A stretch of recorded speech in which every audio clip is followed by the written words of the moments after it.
itu juga buat teman-teman yang memang bisnisnya di makanan bisa lebih mempertajam lagi ya, sehingga bisnisnya bisa menjadi jawaban atas adanya masalah krisis COVID-19 ini.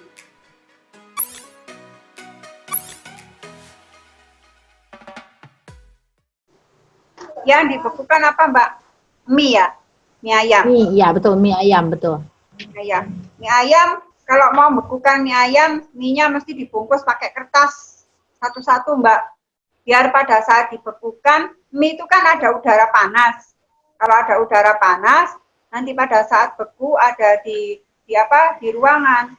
Nanti bisa ini kondensasi lalu timbul bunga es. Jadi nanti misalnya dia ada orang langsung beli ya. Kalau mie boleh ditaruh di kulkas tidak apa-apa, cair ya. Nanti ada orang masak, tinggal langsung reheat. Dari beku langsung bisa ya. Tapi kan butuhnya jadi lama masaknya. Nah, ya, itu kalau mie ya. Kalau mie kan enggak terlalu high risk Mbak. Oh, jadi ya, cukup di kulkas kan, biasa aja ya Bu. Ini kan tepung bukan daging. Ya, oke. Bisa gitu. Atau dari beku langsung dimasak nggak apa-apa, tapi pastikan pada saat membekukan mie-nya itu dibungkus pakai kertas yang aman. Biar kenapa Mbak? Biar udara panasnya itu nggak langsung berada di sekitar situ keserap sama kertas. Biasanya pengalaman saya kalau mie dibekukan, nanti timbul bunga es, terus mie-nya itu lengket satu sama lain. Bekukan mie-nya itu nggak dimasak loh Mbak, masih mentah loh ya. Tuh. Itu lagi tren banget itu Mbak. Jualan mie satu paket, terus kemudian orang di rumah tinggal masak-masak ulang. Kemarin saya bukan sempat mereview punyanya teman-teman TDA di Bandung. Keren banget Mas Rizky kalau nggak salah. Termasuk saya pernah beli sepaket mie ayam gitu, kangen mie ayam di luar, terus kita beli yang sepaket di rumah, tinggal cemplung-cemplung aja gitu. Kayak Bu, stres Mbak, pengen makan mie bareng-bareng kan? Ya, pertanyaan selanjutnya adalah, Assalamualaikum Bu Yuyun, ingin bertanya kalau makanan rumahan yang udah matang bukan tidak ya, kira-kira bisa tahan berapa lama? Oh tadi Ibu udah bahas sih sebenarnya ini ya. Ya, betul. Jadi berapa lamanya tergantung ini ya, ukuran barang yang mau dibekukan ya. Terus jenis pengawetan yang dia punyai. Kalau punyanya cuma just freezer ya 2 mingguan lah ya. Ya. Tapi kalau punya yang berdiri ya bisa lebih dari 2 minggu nggak apa-apa. Usahakan potongannya kecil-kecil, jangan gede. Tuh. Siap. Ada lagi Bu, untuk frozen masa kirim yang ideal berapa lama di perjalanan? Tadi udah dijawab juga sama Ibu ya. Sekitar berapa tadi, 1-2 hari ya Bu? Ya, yang tadi ya Mbak, balik lagi ya. Balik lagi kepada ini ya, rantai dinginnya yang dia pakai. Kalau ideal dengan menggunakan truk refrigerator ya nggak ada masalah karena suhu minusnya terjaga. Kalau pengalaman saya Mbak pakai es gel itu bisa 2-3 hari Mbak. Oh ya, bisa 3 hari malahan ya. Iya ya, syaratnya pakai es gel tadi ya. Es gel styrofoam tertutup rapat 2-3 hari. Tapi usahakan kalau ngirim makanan jangan siang-siang hari kayak gini Mbak. Itu berpengaruh. Usahakan misalnya malam, pagi, di mana matahari masih sembunyi itu. Oke. Oh, jadi emang ada trik waktu ya? Ada trik waktunya juga. Bisa kirim frozen itu bareng maling, malam-malam hari. Oke deh Bu. Terus selanjutnya adalah menjaga rasa dingin. Saat saya produksi produk bakso yang udah digulung, saya simpan menggunakan styrofoam yang ada dry ice-nya sebelum masuk ke freezer. Udah benar tahu ada cara lain Bu. Jadi dia bikin bakso udah digulung, disimpan pakai styrofoam, ada ice-nya, baru masuk ke freezer. Itu sudah benar atau belum Bu?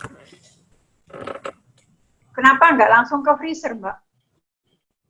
Harus di styrofoam. Kalau ngirim baru styrofoam. Ya. Oh iya. Ya. Nyempit-nyempitin ya Bu ya. Baru styrofoam deh. Gitu. Oke. Tanya Bu, saya nggak ada freezer. Ya pasti saya jawab, ya jangan bisnis frozen food. Gitu. Oh iya harus, ya itu wajib soalnya ya Bu ya. Wajib, Kalau ya.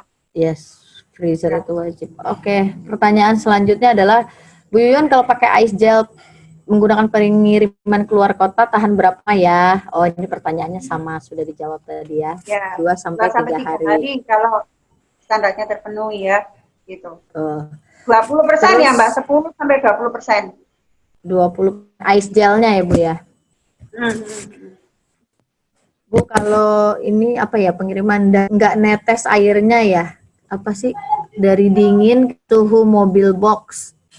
Oh, jadi kalau ditaruh di mobil box kita masukin frozen kan dia langsung berubah suhunya tuh di mobilnya di mobil boxnya ekspedisi Bu gitu. Itu air yang netes nggak gitu kayak embun-embunnya itu. Harus pakai styrofoam kan? Oke. Harus pakai styrofoam, nggak bakal netes. Kalau nggak pakai styrofoam nggak bisa, berarti rantai dinginnya nggak terjaga. Jadi kadang-kadang kalau kita abai dengan itu Mbak, berarti potensi tumbuhnya COVID-19 itu masih ada.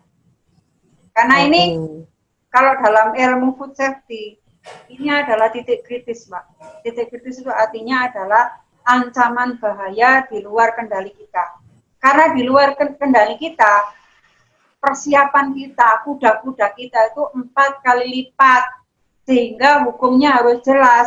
Dilarang tanpa esjer, dilarang tanpa piranti apapun yang bisa melindungi dari meningkatnya suhu selama pengiriman. Itu. Iya. Itu sih. Jadi kalau itu sampai ada ini ya Bu. Sampai ada apa? Mobil boxnya tuh apa cooler ya? Coolernya mobilnya tapi cooler gitu. Oke, Mbak. Cooler ya. Wah, keren banget. Oke Bu, selanjutnya Bu, tempe bisa dibekukan nggak sih? Gimana sih? Kalau tempe masak bisa Mbak. Matang? Kalau tempe masak bisa, tapi kalau tempe yang bisa sih, tapi tesnya berubah. Tempe yang masih utuh, tempe itu kan fermentasi Mbak. Kalau dibekukan, berarti kan harus deaktif enzim. Ya enggak? Padahal tempe butuh enzim itu gitu ya. Nah, enzimnya harus dimatiin kan, fermentasinya harus selesaiin, baru dibekukan. Makanya tempe paling bagus ya harus dimatikan dulu. Bisa sih, berarti proses fermentasinya si tempe berhenti pada saat dibekukan. Oke, iya, jadi ibaratnya udah nggak keluar jamur lagi ya. Gitu. Itu kasusnya tempe, karena tempe kan fermentasi. Oke, selanjutnya Bu dari Mas Wildan, apakah ayam mentah yang dimarinasi, Bu frozen, ayam mentah yang dimarinasi? Oh, jadi ayamnya mentah terus ini dulu dimarinate dulu, di frozen baru nanti dikeluarkan. Tapi mentah posisinya Ibu ya? Oh, dibekukan? Iya. Boleh, tapi saya nggak saran ya. Kalau kita UKM bekukan produk-produk kayak ayam yang ukurannya 1 kilo tuh saya nggak saran. Kita paling bisa mainnya yang kecil-kecil. Kalau yang 1 kilo itu butuh mesin yang belas tadi Mbak. Oh, yang minus 40 tadi ya? Bisa sih, tapi ya resikonya tinggi. Jadi disarankan ungkep dulu aja, baru dimasukin frozen. Gitu. Kalau yang udah mentah, mending join atau outsourcing di perusahaan gede aja yang sudah punya fasilitas itu. Oh, mereka tuh buka ya Bu ya, perusahaan-perusahaan besar itu? Oh, harus itu. Kalau ayam wajib punya, kalau nggak punya. Nggak, maksudnya kita bisa apa ya istilahnya maklun ke mereka itu ada kemungkinan ya perusahaan-perusahaan besar itu? Kan dia biasanya ada yang sudah marinasian apa kayak gitu. Oh, baik kayak gitu. Oke, Mas Wildan. Selanjutnya kalau kita jangan bekuin ayam deh kalau kita. Ya, kalau ayamnya diolah, dibekukan oke, tapi kalau kita jangan ayam mentah kita bekukan. Kalau fasilitasnya kurang sempurna nanti nggak karuan, Mbak. Berarti kalau kita beli di pasar, kalau kita beli dari pasar di rumah dibersihin, dimasukin potong kecil-kecil, Mbak. Oh iya, dipotong kecil-kecil.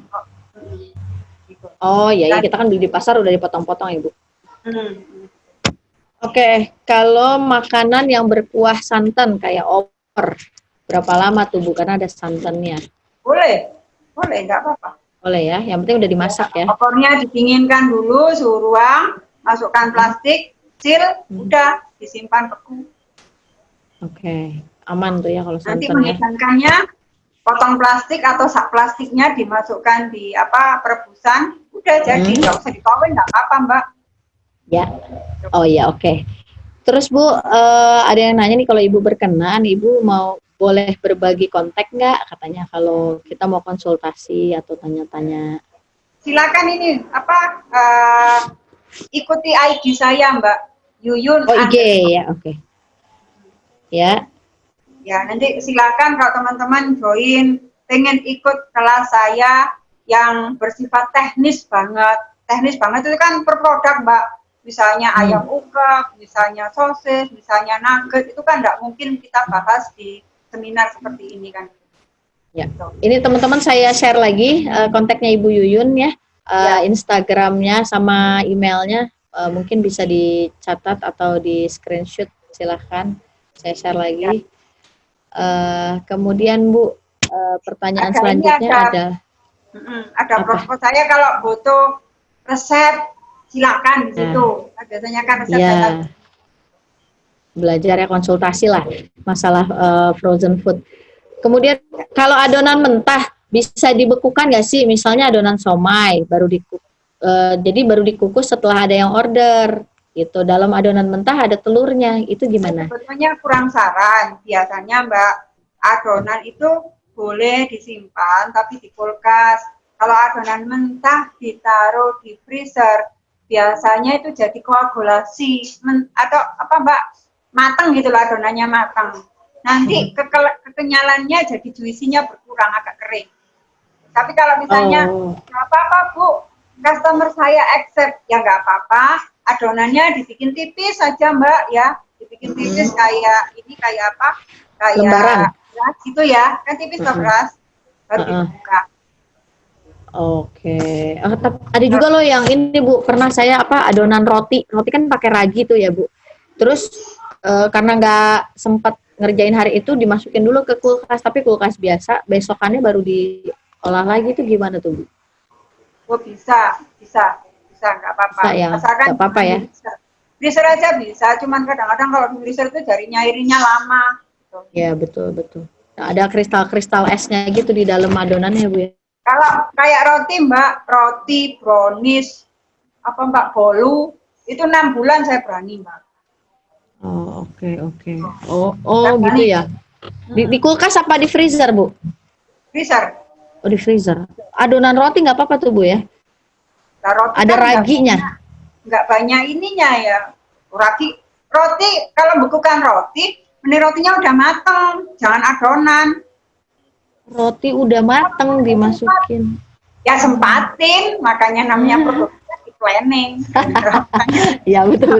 Kayak gini, nanti kalau nggak sempat, ya jangan begitu. Kan kita misalnya katakan, saya mau jualan roti beku ya, roti beku. Tapi kan nggak perlu pengawet ya Mbak ya. Antitesisnya roti yang di pasaran, kita bisa masuk itu.